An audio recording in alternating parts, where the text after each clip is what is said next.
Hi everyone, Mori Mo here. So today's video is the answer to what Nalase was experimenting on when she was creating the Bad Batch.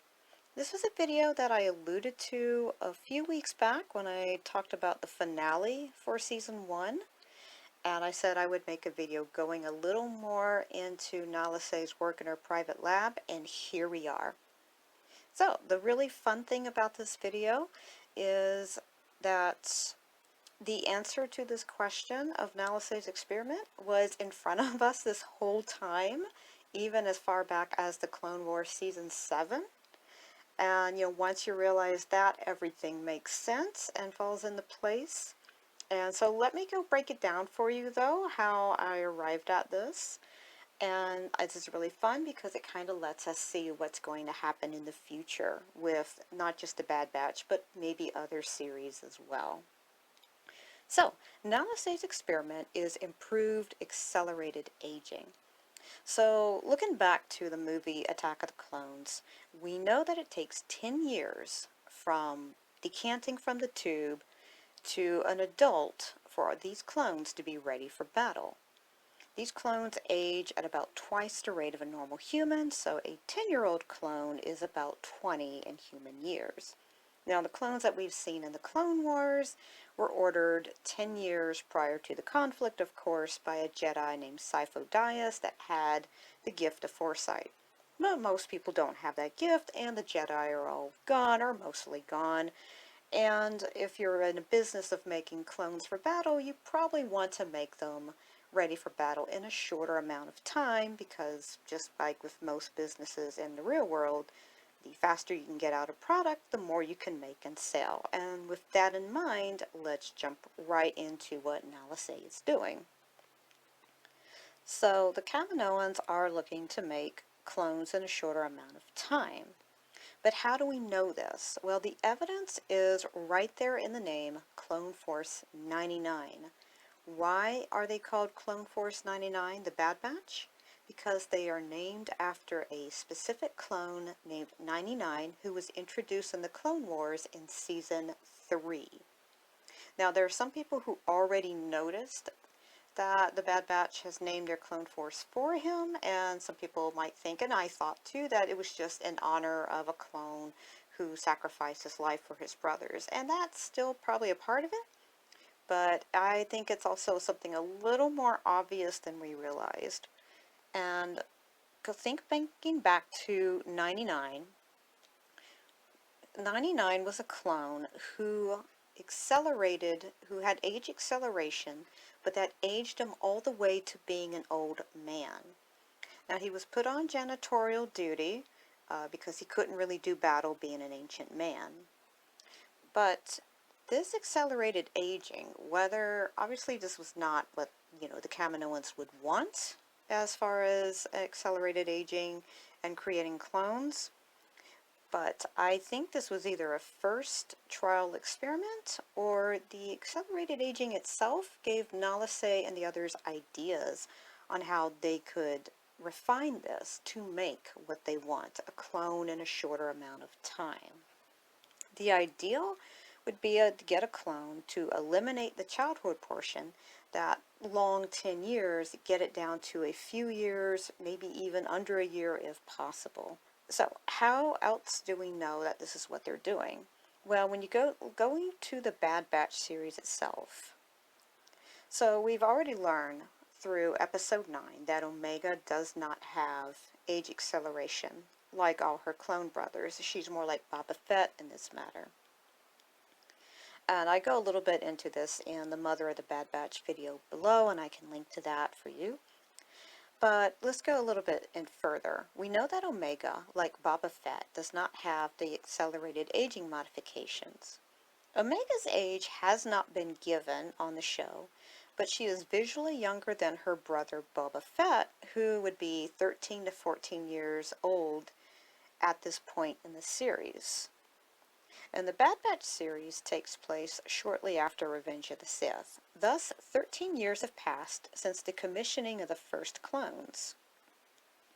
Boba Fett was made first as part of the agreement between the Kaminoans and his father, Template Jango Fett. Then came the first batch of the clone army.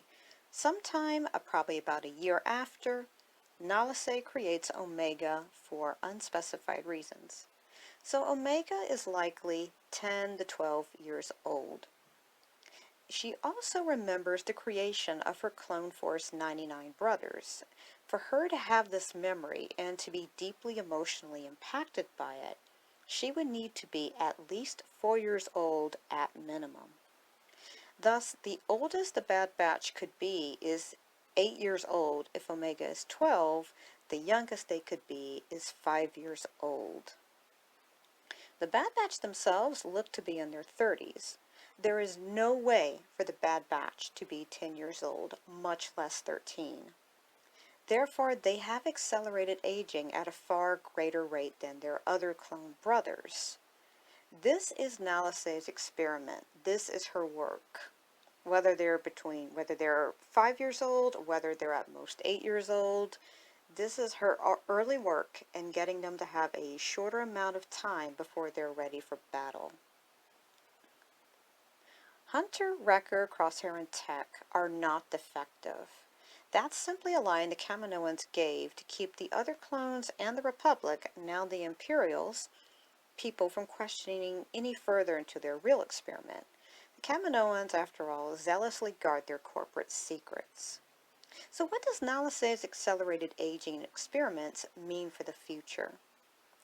Well, for Clone Force 99 itself, this could have several different implications for the future of our characters. If the Bad Batch accelerates at, say, 4 times the rate of a normal human throughout their entire life, this could mean Omega will lose her brothers by the time she's in her 20s. If Nalase's increased aging experiments allow the clones to plateau in age as adults, it might not be quite so tragic. Because this was the problem with the old Clone 99, he accelerated the same height and rate until his old age. I don't think Nalase or anybody else would want a repeat of that. So I hope it is indeed the case that her experiments simply accelerated the childhood portion only. But what about for the rest of Star Wars? Nalase was taken by the Empire to apply her research for Palpatine. And we get musical hints of this in the very final bits of music in the season finale. You hear a little bit of the notes of Rey's theme, indicating that this is the start of the creation of Rey. And while that's definitely where Nalase's research will be used, that might not be all. The mountain where Nalase is stationed played a role in Star Wars Legends book, namely in the Thrawn Ascendancy series. Grand Admiral Thrawn would make use of the clone army he found at the Emperor's Mountain, the one where Nalase is currently stationed. These clones were called the Spaarti clones. Guess what the Spaarti clones were known for? They were known for being the fastest made clones out there. These clones were made in a year as opposed to 10 years.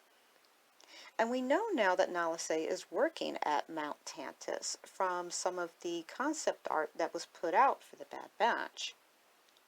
And this will be the fruits of her research that she did with the Bad Batch.